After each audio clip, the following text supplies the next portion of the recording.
Okay, good morning. I think this darkening of the room was a signal to me to say good morning. I hope you had a good day yesterday with interesting things and nice communication with each other. It felt that the atmosphere was really good. And I hope that the 150 some of you that went to the Volvo event had a nice evening, and that the rest of you didn't get too much rain. Today we will spend the day on this venue all day and then go for the conference dinner tonight. And Lisa told me that she has fixed the weather, so it will be nice when you take the boat. So no despair. Today we will start with a keynote session, and I am responsible for that. And I am Anna Nilsson-Ehle, Director of SAFER. And by my side I have Professor Kazuya Takeda from Nagoya University, who will introduce our speaker. Good morning, everyone. Thank you for coming to this session. I know the main topic of this conference is technologies for intelligent vehicles. But also, we all know that we cannot benefit the society by technologies only. So particularly studies on the social impact is very important issue for all of us. So today's keynote speaker, Mr. Matt Moore, is an expert and also one of the leaders of that field. He is the Vice President of Highway Loss Data Institute and is overlooking the research activities there. And his work is one of the backgrounds of the commitment of the car makers that autonomous emergency braking systems should be the standard features, a standard feature of almost all new cars by the year of 2022. I'm personally excited to study that the latest works of him and his teams on this regard. His title is Conclusions on Autonomous Emergency Braking Systems and Other Advanced Driver Assistance Technologies. So, Mr. Moore, if you're ready, please start. Thank you.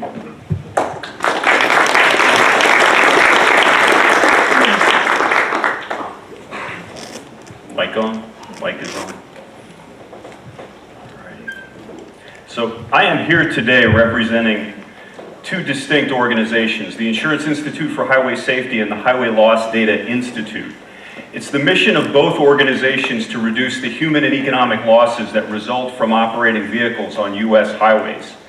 The IIHS pursues that mission most visibly through consumer testing of vehicles, through our new car assessment program, and through our Top Safety Pick Award. But in addition to doing crash testing and consumer testing and evaluations of vehicles and vehicle technologies, we're involved in all aspects of highway safety. My piece of the operation, the Highway Loss Data Institute, pure and simply is an insurance database. We pursue that mission, the mission of reducing the human economic losses that result from operating vehicles, solely through studies of insurance data. We're entirely sponsored and funded by U.S. auto insurers. We take no money from the government. We take no money from anyone else. So, I'm going to speak very quickly over the course of the next 30 minutes on many, many different studies. But these are the key points that I want you to take away. So if you remember nothing of what I say or understand nothing of what I say, just focus right here, right now on this slide. And these are the key points. Some systems, some advanced driver assistance systems have measurable benefits that are consistent with our expectations. Some have benefits that are not. Some of the best benefits are bigger than expected. Some systems are associated with disbenefits. Some systems aren't good, or at least they're not showing benefit in the US today. People don't like some of these things and are apt to turn them off. Some systems measurably change the way people operate the vehicle, and that may or may not be good. And finally, at least in the US, there's a lot of old vehicles. The average vehicle age today in the US is in excess of 11 years. So despite the fact that last year we pumped about 17 million new cars onto US roads, it takes a long time for the fleet to turn over.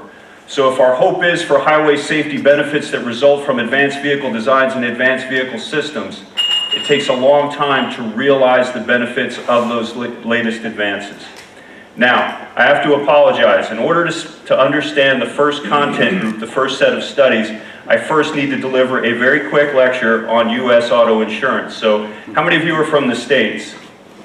Okay, so by the time I get done, hopefully you'll be able to understand your insurance bill.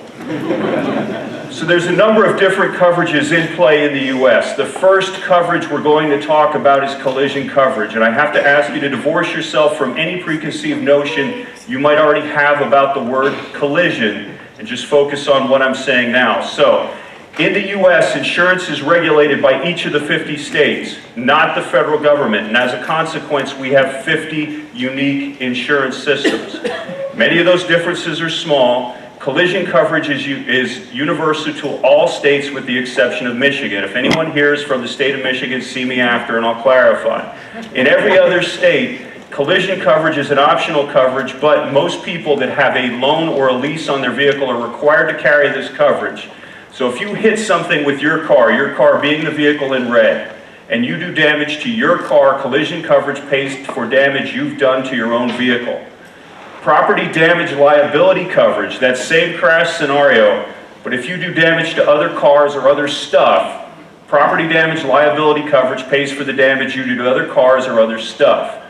Now, comprehensive coverage, which we won't talk about much today, pays for other bad things that can happen to your vehicle.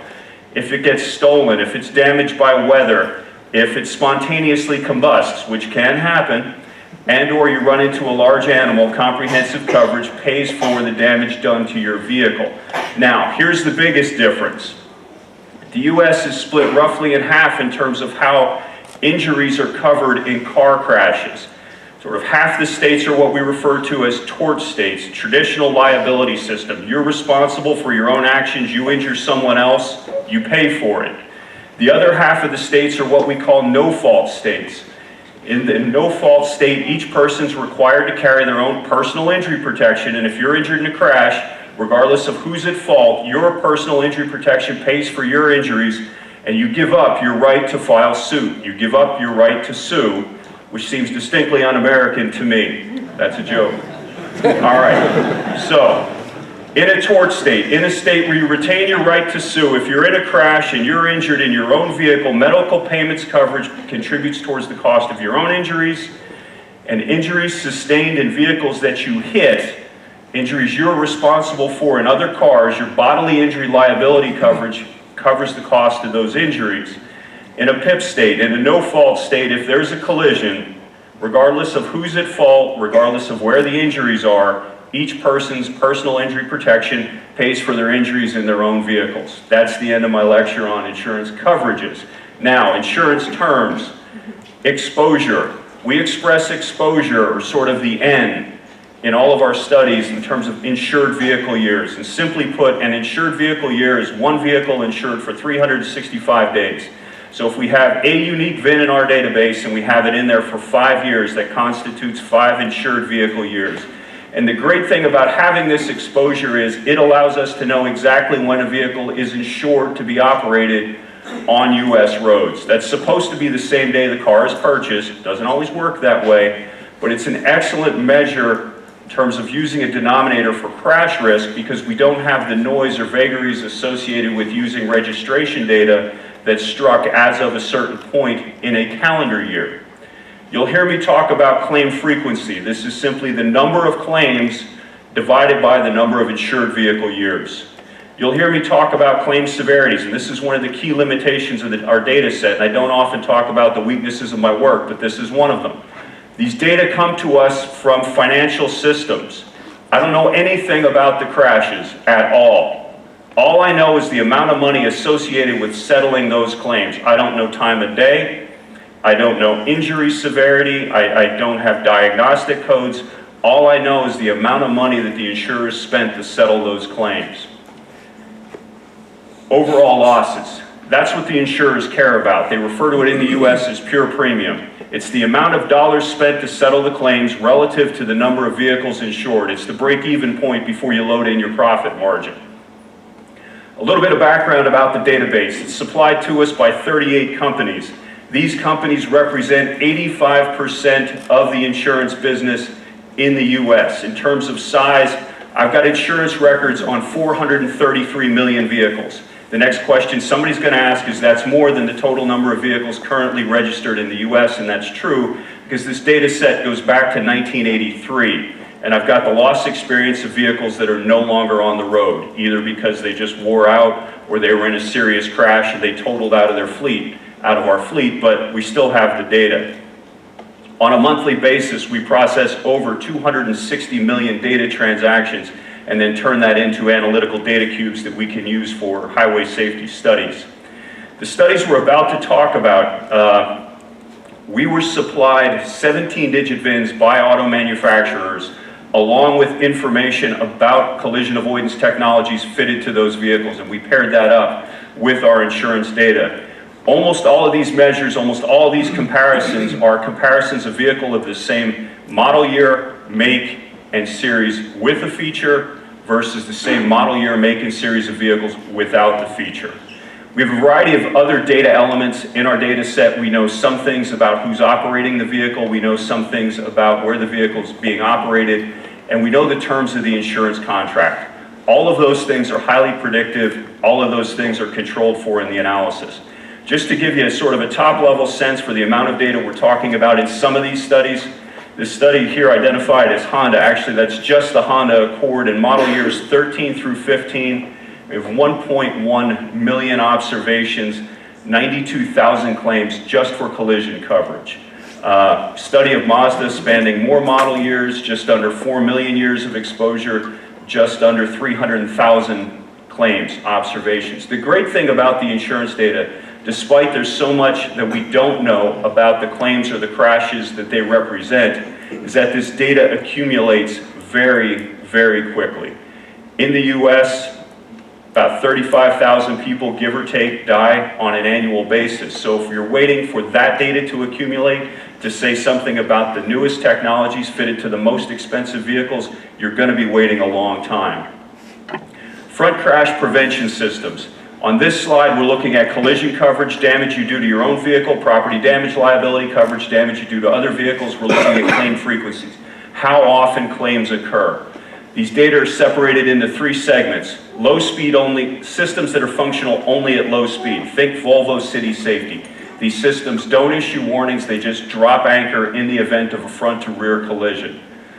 Warning only systems. These systems don't apply autonomous brakes, they just warn the driver and we rely on the driver to do the right thing. These systems warn with auto brake.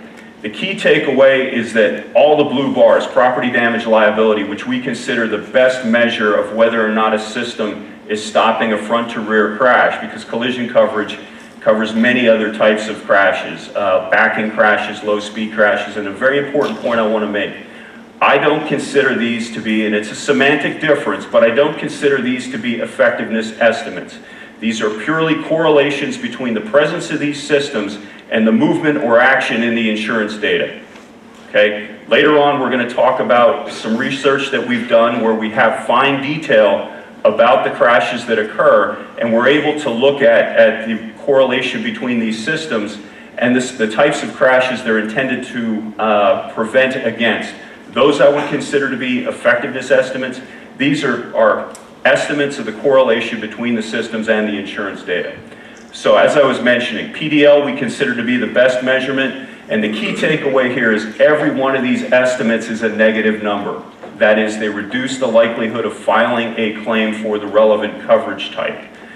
Other thing I want to point out, and we're not going to key in on any specific manufacturers here, but it's interesting to note that this system is associated with an increase in collision coverage, although it's not statistically significant as indicated by the I-bars.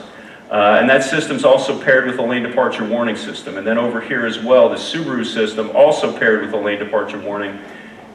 is associated with a near zero estimate. We'll say a little bit more about that in a little bit. If we look at bodily injury liability coverage, injuries to people in other vehicles, which is the type of sort of claim you would expect for a front to rear crash, we have reductions in excess of 30%. So we consider this to be very strong signal that there's benefits from these systems, from the coverage types that we would expect. Now, the only downside from the insurance perspective is that many of these systems are enabled by radar units mounted in the forwardmost, most vulnerable position of the vehicle, which is part of why I was thrilled last night to look at the XC90 and see that the radar unit wasn't behind the vehicle emblem. What am I talking about? If you look here, this is the cost of claims for collision coverage, and what you can see is that many of these estimates are above the zero line as they contribute to the cost of claims. Average cost of claim goes up when you use a radar unit.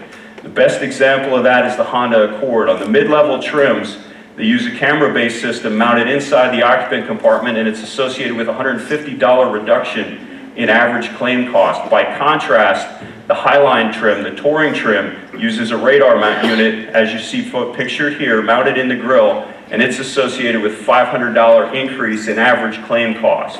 So, key takeaway here, the insurance data are saying loud and clear that from a safety perspective, from a societal perspective, this is great stuff. Now, customer perception is a huge part of customer acceptance of these systems.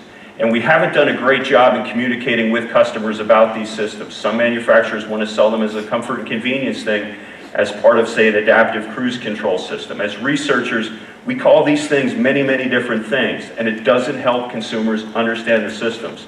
To give myself a break, because I tend to talk very fast and I've got a lot to say, I'm going to show a commercial. And Hyundai, I think, has done a fantastic job in communicating to consumers in a fun way the benefits of these systems. I got you. Oh, you can't count on me. 1, 2, 3, I'll be there. Oh, I know when I need it, I can count on you. Down 4, 3, 2. Remember when only Dad could save the day? Auto emergency braking on the all-new Genesis from Hyundai. Science and technology that prevents men from the distraction of pretty women. Adaptive headlights. We expected big things from front crash prevention systems. Adaptive headlight systems, not quite as much. You're talking about lights, so you eliminate the daytime crashes, and then they're steerable, so you eliminate the crashes on straight roads. And it also, again, they're headlights, so if it's a lighted road, you throw those claims out as well. So we're talking about a relatively small chunk of the pie in terms of what might be impacted by these systems. But when we started looking at the data, this was the first and really only system where we saw near universal benefit. And we didn't see the benefits where we expected them. We thought these would prevent single vehicle off-road crashes, which would be consistent with bigger reductions in collision claims, but here we're seeing big reductions in property damage liability, claims with other vehicles, claims with other stuff, and these reductions are big. Same thing with the injury coverages. And so from a highway safety perspective, a societal perspective, great stuff. From an insurance perspective, at least under collision coverage, advanced headlights are expensive. And just like the radar systems, they're associated with increased claim costs, at least under collision coverage. Net benefit is beneficial. We had these results at the same time we had the front crash prevention results. And we've been testing front crash prevention systems now for 4 years, and we're going to talk more about that in a little bit. But we spent the same 4 years trying to understand where these benefits were coming from. We didn't rush to advocate these systems solely based on the strength of the insurance findings because we didn't quite understand how they fit into the total picture. We'll talk a little bit more about that in a little bit. Lane departure warning systems. Here was the first kind of road bump that we hit. We had huge expectations for this system. If you look at fatal crashes, a large number of them are runoff road crashes. We thought there'd be great results, but Mercedes was the first system that we were able to evaluate standalone, and although the confidence bounds were wide, there was indication that they were associated with increases in claim frequencies. The Buick system was tied with the blind spot system, but they're sort of both side crash prevention systems. And this was also one of our earlier results, and what you can see here is it too is associated with increases in claim frequency for crashes with other vehicles and damage to own vehicle. As I mentioned before, and keep in mind, these are the exact same estimates we were looking at before on the front crash prevention slide. Because we don't have details about the cause of claim, and because these systems are always available all the time on the same vehicles, we can't tease out the effect of the systems using this approach. We're going to talk more in a moment or two about a different approach where we can. But the key takeaway here is this is really mixed news, possibly bad news for lane departure warning systems. When we look at bodily injury liability, injuries to people in other vehicles, we see evidence of reductions, but the data are just across the board for medical payments coverage and personal injury protection. So we've taken, I won't say we've taken a pass on the technology, but we've struggled mightily and challenged others to try to understand what is going on with lane departure warning systems. Parking cameras. Parking cameras in the insurance data reduce the likelihood that you'll file a claim for hitting another vehicle, and they'll increase the likelihood of filing a claim for doing damage to your own car. Everybody understand that? Hitting other cars, good. Damaging your own car, bad. Okay? Now, again, confusing, right? My colleague, Dr. David Kidd, standing in the back of the room, conducted a follow-up study looking at backover crashes and how these advanced technologies help drivers. Keep your eye on this guy. He's the driver. This is a crash bogey back here, a facsimile of a young child. Really?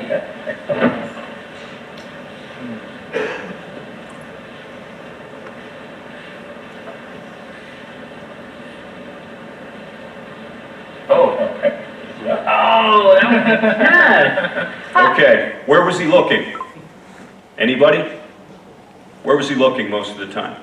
Well, here's a summary of where all the subjects were looking, and what you can see is that in vehicles with parking cameras and central displays, when people are parking, they look at those displays. So where aren't they looking? They're not looking around themselves, they're not looking in the mirror, at least not as often. You provide technology which changes the driving experience, you change the way people drive. In doing so, you reduce the likelihood that people are going to run over children, which is, from a societal perspective, is a fantastic thing. Not a big thing in terms of crash risk, but it's the type of thing that societies can decide they're not going to tolerate, and at least in the US, that's what we've done. We've decided every vehicle is going to have a parking camera. But the problem is, we believe that these cameras, while they decrease the likelihood that you're going to run over a child, they reduce situational awareness. They reduce your awareness of what's going on around you, so you may perhaps, as you're backing out of a parking place, clip a pole or damage the front quarter of your vehicle by hitting a wall. So we need to be cognizant of these types of things as we develop and deploy and advocate for these systems. So as I said, front crash prevention systems in the insurance data, the signal was loud and clear that these things worked, and we believe we understood where those benefits were coming from. So starting in 2013, we began testing, evaluating, and advocating for that consumers purchase vehicles fitted with these systems. We developed a rating system, basic, advanced, superior, and there's a lot of guts under this, but in the interest of time, simply put, more or less, basic is a vehicle that just does minimal braking and or has forward collision warning, and advanced and superior are vehicles that brake more than the lower levels of the rating. We tested 12 and 25 miles per hour, which doesn't seem all that fast, but here's an illustration of the amount of damage you can do in a crash at 25 and 12 miles per hour, and also helps to illustrate the benefit of reducing vehicle speed from 25 to 12. So at 25 miles per hour in this scenario, we did $28,000 worth of damage, same configuration, cut the speed in half, and we cut the losses down to $6,000. So just trimming off, scrubbing off that much speed makes an enormous difference in terms of damage, and also significantly reduces the likelihood of causing injury to occupants of vehicles. And one of the things we asked ourselves was, do we see a range of performance on the track consistent with the range of performance that we see in the insurance data? And the answer was, at least there were measurable differences among these systems. So there's 3 different technologies displayed here. The S60, and this is the S60 with just city safety, not with the optional higher speed front crash prevention system. So this is a LiDAR only. This is the Dodge Durango fitted with a radar-based system, and this is a Subaru Outback fitted with the eyesight system. And this is not intended to be a discussion about the benefits of one type of sensing technology over another. Nobody get excited about that, please. I am not qualified to talk about that. But it illustrates that among vehicles that advertise that they have similar or comparable functionalities, there's a range of performance.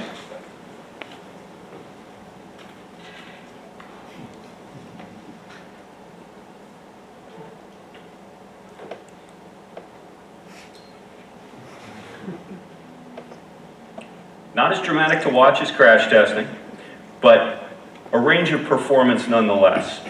And we've tested hundreds of vehicles now, and this is a summary of the ratings over time. And the great news is we've shifted a lot of vehicles from vehicles that weren't offering any systems to vehicles that at least have forward collision warning and or some minimal braking. And we're increasing the level of brake support or autonomous braking that manufacturers are deploying in the US. And we think that's a great thing. Headlights. As I mentioned earlier, we struggled mightily to understand what was going on with headlights. We conducted approximately 4 studies looking at human factors and seeing how and where these benefits were coming from. And simply put, we were able to convince ourselves that the benefits weren't necessarily from the adaptive piece, although the adaptive piece can help. What we found was that you really just needed to put a lot of light downrange. And certainly the adaptive headlight systems helped with that, but you could get those benefits just by having headlights that had a long throw and a wide field of illumination. And this is a look at compare and contrast between the BMW 3 Series with halogen non-adaptive beams and the Toyota Prius with LED non-adaptive beams. Here you see these are the illuminants in each of our tests. So we test 2 left-hand radii, 2 right-hand radii, and then front beams, and we look at the amount of light thrown downrange, and we also measure or penalize for too much glare on oncoming vehicles. So that's the BMW 3 Series. By contrast, there's the Toyota Prius. So big range in performance. This is a short video that gives you a sense for what a driver sees when operating these 2 vehicles on the same roadway. So you can see here the Prius has a much better view of the road, the bend in the road coming up. This fence is in view, so if there were any deer or animal or pedestrians on the side of the road, you'd be more likely to see them in the Prius. You see how much better and how much more visible that fence is on the side of the road. Better view of the curve, and then up ahead, I think, yep, that's it. So these things make a difference. And currently, what we find is that most lights really don't do a great job of providing enough illumination. And the other thing that we've learned through human factors is that most people in the US don't use their high beams when they should, or at least a lot of folks in the US don't use their high beams when they should. So we're also giving bonuses to systems that automatically activate the high beams. The other piece of the presentation in terms of data. So this is essentially a rehash of the insurance analysis, but here we're using police-reported state crash data from a subset of US states, where we have a sufficient level of detail that we're able to look at crashes that are specific to the systems. So here we're looking at front crash prevention systems and how likely they are to reduce the incidence of rear-end crashes. And simply put, the benefits are good for warning systems and great for auto brake systems, and the reductions here are even higher than those reductions that we see in the insurance data, and we would expect that. Looking at injury-related crashes, the reductions for the warning-related systems drop down a little bit, but as you can see, the confidence bands are pretty big there. But we get an even larger reduction here for the systems that brake autonomously when we're not relying on the driver to take the appropriate action, and we think that's a great thing. I need another break. Here's another great advertisement.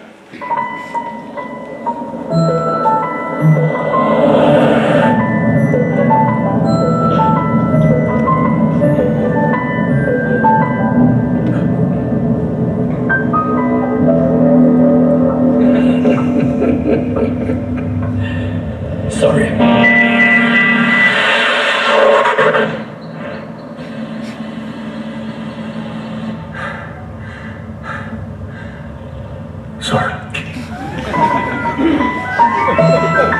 Science and technology, the chief power of death. Good stuff. So, this whole lane departure warning conundrum, why is it in the insurance data we don't see a benefit? This is a look at police reported data. Here we're looking at runoff road and head-on crashes, and this is all crashes, not just injury-producing crashes. And here, on average, we see a 20% reduction in those types of crashes. If we isolate those types of crashes where injuries are involved, the benefits go even higher. We're in excess of 30%. So these systems are functioning properly in the types of crashes, or I should say not the systems are functioning properly. I've probably driven over 100 vehicles that have lane departure warning, and every one of them warns often when you depart a lane. So from that perspective, they work. But the key thing is, do they elicit the appropriate response from the drivers? And this data says, at least in terms of these types of crashes, absolutely yes. So why the disconnect between these results and the insurance results? Well, if we look at other crash modes associated with these systems, what we see is a small increase associated with sideswipe crashes. And if we isolate sideswipe crashes that have injuries, what we see is an increase of almost 50%.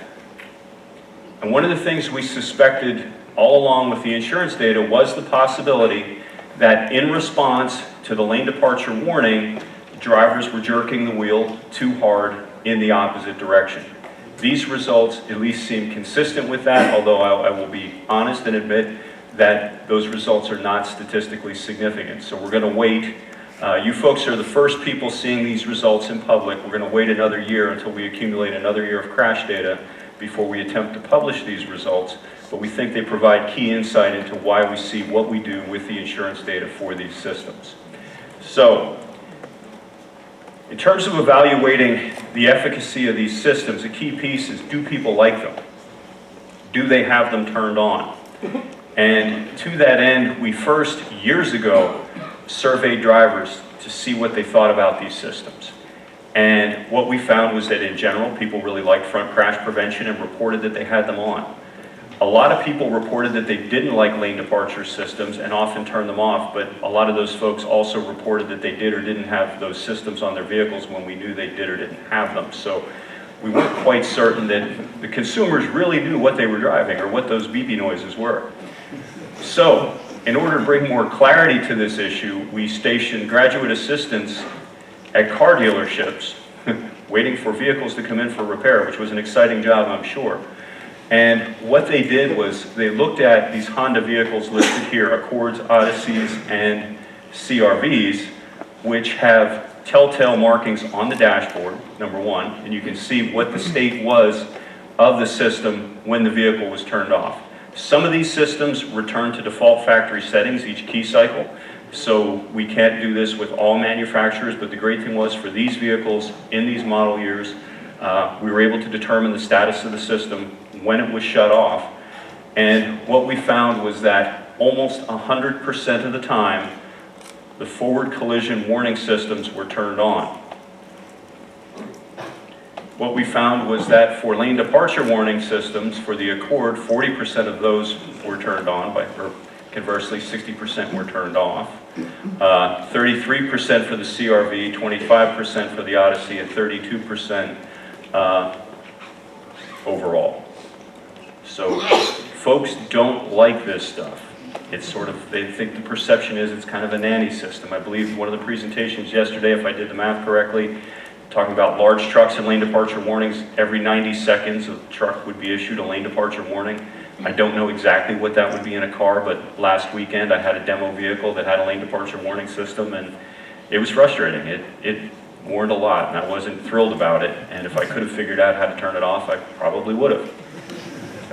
So, some of these technologies are working and working well, and we think they will confer significant benefits on society when fully deployed, and that's the good news. But the bad news is it takes a long time for these technologies to deploy throughout a vehicle fleet. And we wanted to bring some data to bear on this discussion, so we illustrated the propagation of a variety of vehicle features in the U.S. fleet. And we keyed in first on electronic stability control, because this was a system that A lot of research all over the globe early on indicated there were significant benefits. The US government mandated this technology as of model year 2012. On this slide, we illustrate the availability of ESC by model year. And here, each vehicle represents a count of 1. So the Honda Accord, which is one of the best-selling cars in the US, counts as 1. The Bugatti Veyron, well, they sell about 1 a year in the US, it also counts as 1. And here we're looking at that data on a model year basis. So what you can see here, 2012, when all, quote-unquote, all vehicles were required to have it. In fact, it was all vehicles with a gross vehicle weight rating above 10,000 pounds were required to have it. So we had most vehicles having it, and then some pickup trucks and things that weren't required to have it didn't have it. But you can see a very fast run-up to the fitment of these systems on new vehicles. By contrast, here, when we look at registration data, so here these data points represent calendar years, and within each calendar year, all of the model years that constitute the vehicle population in that model year are represented, and here, it's not just a one-to-one relationship between data units on the graph and vehicles. Here, each vehicle is weighted relative to the number of sales. So the Honda Accord counts as many, and the Bugatti Veyron still counts as about 1 a year. And so what you can see is that in model year 2012, despite the fact that we had this very fast run-up, 2012, when all new vehicles had to have them, we still had 60% of vehicles where the system just was not available. And so if you take this curve and make some assumptions about how many new vehicles you're going to sell and how many vehicles are going to fall out of the fleet and plot it forward, what you can see is that we expect it to take until about 2035 to get to the point where 95% of vehicles have the technology. And 95%, at least in the US, is about as good as it gets. Some vehicles die a natural death. People buy them and they drive them until they're no longer useful, and other vehicles, in the US at least, people buy them and put them in garages. What am I talking about? If you look at the oldest vehicles in the registered vehicle fleet in the US, they are Chevy Camaros, and Ford Mustangs, and Corvettes, and other collectible vehicles, and then also pickup trucks. For some reason, people buy pickup trucks to do work, and if they're still capable of doing work 30 or 40 years later, they keep working with them. So front crash prevention, available in the US since model year 2000, first available on some very expensive Mercedes vehicles. What you can see is, by contrast to the steep run-up that we had for electronic stability control, we still have virtually no vehicles with this technology as standard equipment, and we're at about 60% of vehicles where it's not available. A very large number of vehicles now have it as optional equipment, but the take rates are relatively low. Like, for example, on the Subaru vehicles, fitment rate varies between 6 and 8% per model year in those model years where it is available. So if you look at the fitment of this system in the registered vehicle fleet, it barely registers, and in fact, the standard vehicles don't register at all because they're all incredibly expensive. Well, almost all of them are incredibly expensive. So absent some sort of federal regulation or voluntary agreement, this was the trajectory we were facing. It was going to take until at least about 2050 until we hit 95% of registered vehicles. This is just a look at some other technologies and what their current path or trajectory might be in terms of how long it'll take to hit that 95% mark. This is a look at what could be done if there was some type of hypothetical mandate. And I'm pleased or proud to say that in this spring, we announced a voluntary agreement between the Insurance Institute for Highway Safety, the National Traffic Safety Administration in the US, and these manufacturers that represent over 99% of new car sales in the US to fit front crash prevention systems with autonomous emergency braking systems by September of 2022. Done.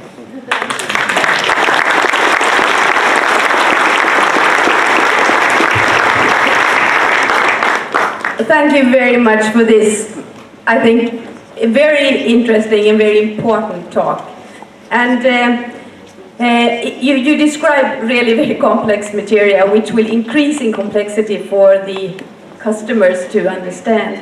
I assume that there are a lot of questions and thoughts in the minds of the audience here, but I thought I'd just start myself by asking you, how you think that the responsibility and the possibility is shared between the manufacturers, organizations like your own, and the government in really conveying how those systems work or not work. Where are the safety benefits?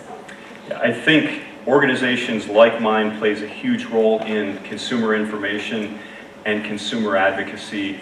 We have a public-facing website and a YouTube channel where we think we do a pretty good job of helping consumers understand these technologies, understand the benefits of the technologies, and understand how the benefits range from one vehicle to the next. There's an organization in the US that, sort of a conglomeration of several entities that puts together a website called My Car Does What? Because increasingly it's hard to know what your vehicle does. I drive vehicles that have this technology on a regular basis, and I'm amazed at just how often I sit in a car and I can't figure out how to turn the lights on. Sometimes I can't figure out how to turn the car on. And those are simple tasks. Operating these systems, turning them on and off, tuning your preferences, adaptive cruise control, figuring out how to turn it on. Believe it or not, there's a wide variety of ways that the human mechanical interface is set up, and I think we're going to, I think we should let the market drive what the best systems are and the best ways of the vehicle interacting with the driver, but I think we need to do a lot of studies and pay a lot of attention to what are the best ways and mechanisms of laying out these systems, because I think variability from one system to another will be part of the problem that drivers will face in terms of accepting these systems and society realizing the benefits from them. Thank you. And let's hear, yes, please.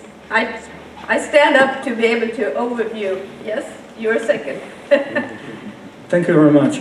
There are some discussions about the ethical issues in the ADAS technology. For example, if you have to hit one of them, which will you gonna hit aged man or a kid or tree that you may kill yourself. Okay. So what do the insurance companies think about it? Or they just don't care about that, they just care how much money you have to pay?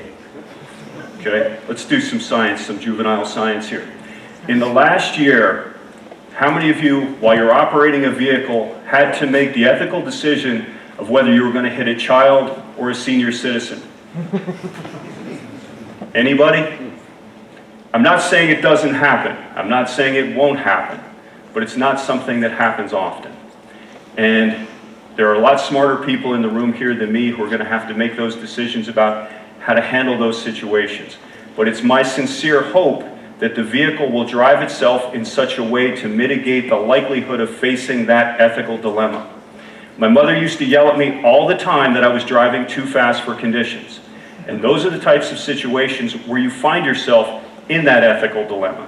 Do I hit a child? Do I hit a senior citizen? Or do I run headlong into something that's likely to kill me? So on approach to a blind curve, I would hope that an automated driving system would decelerate, knowing that the sensors can't see around that curve, that the sensors in the vehicle is unaware of what might be around the bend. Decelerate, increase the likelihood that it would be able to react to a crash critical situation in such a way that the vehicle doesn't face that ethical dilemma. The insurers do care about profit. The insurers do care about people. There's this big debate in terms of, will insurance be needed going forward? Who owns the liability? At this point, kudos to Volvo. Volvo is the only company that has stepped forward and said that in an autonomous vehicle, they're going to own the liability if the vehicle malfunctions in some fashion. But I think, I'm confident that the courts in the US are not yet ready to handle that situation, so time will tell. Okay, we will have one short question and one short answer before we end this session. So please, did you get a mic? Thank you. I'm from South Africa and we have a death rate of more or less 10 times as much as Sweden, so this is very interesting to talk to me. The one thing that I'm a bit concerned about is how you manage to eliminate self-selection effects, because you're looking at post-processed financial data, and obviously the people that choose these devices are gonna be more safety conscious. Why do you say that? From personal experience, from what we see in South Africa, for example, the people who choose to have telematics for insurance purposes are more likely to not cause accidents. But they're seeking an insurance benefit. They're seeking a lower insurance Exactly, bill as yes. a result of reduced mileage, right? Yes. So almost all of these systems that I've described are bundled, at least in the US. These systems are bundled and packaged with other stuff. So the front crash prevention systems on the Hondas are much more likely to be on the vehicles with a 6-cylinder motor, with leather seats, with heated seats. The Mazda adaptive lighting systems came with the high-performance motor and the high-end stereo system and the really trick alloy wheels. On the Mercedes vehicles, almost all of the AMGs, everybody know what an AMG is? Show of hands, anybody? Yeah. The AMG vehicles are more likely to have safety tech than any other vehicle and are probably the more crash-prone vehicles in the study population. I can see that there could be some selection bias, but I also would put forward that the way these systems are bundled and packaged in the US, very few people ever have the opportunity to say, I want to purchase a front crash prevention system. What they're purchasing is a package with the most comfort and convenient stuff and the biggest motor. Thank you. And I really hope you stay around during the whole day so people can share their thoughts. But right now then, I want to close this session. I want to thank you so much. A small gift from us. Thank you very much. Thank you.